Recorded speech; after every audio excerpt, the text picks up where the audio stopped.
He said, "You think this is a game?" He says, "I will hurt her." And that's when we were on the phone with 911.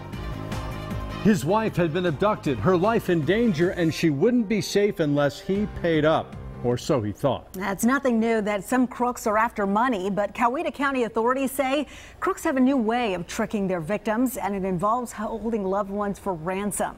Now tonight, we have a first-hand account from a victim of this scam.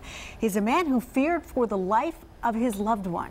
Fox 5's George Franco joins us now from the Coweta County Sheriff's Office. And George, the victim tells you this was a very convincing scheme.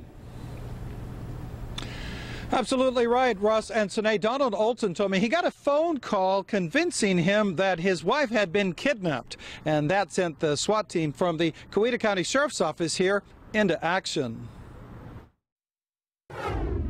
At first, a woman came on. She said, "Donnie, there's somebody here." And that's the name Nancy calls me. It was a call to Donald Olson's cell phone from a restricted number involving a seemingly frantic woman, followed by a menacing Hispanic-sounding voice. Told me, "I have your wife." He says, "What are you going to give me?" He said, "Do you think this is a game?" He says, "I will hurt her."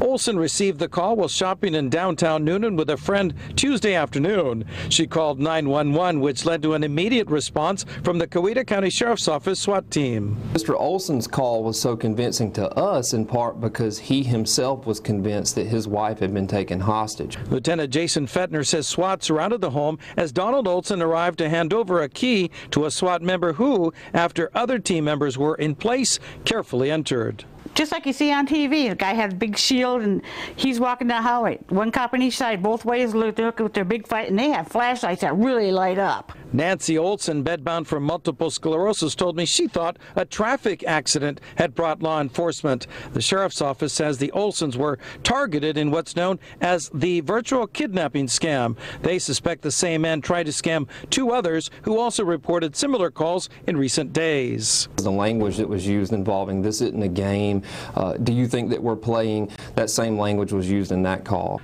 Lieutenant Fettner says the virtual kidnapping scam originated out west and is showing up in Georgia now. He says it's different from other scams because fear and the welfare of a loved one are motivating factors. It almost worked on the Olsons, who've been married nearly 4 decades.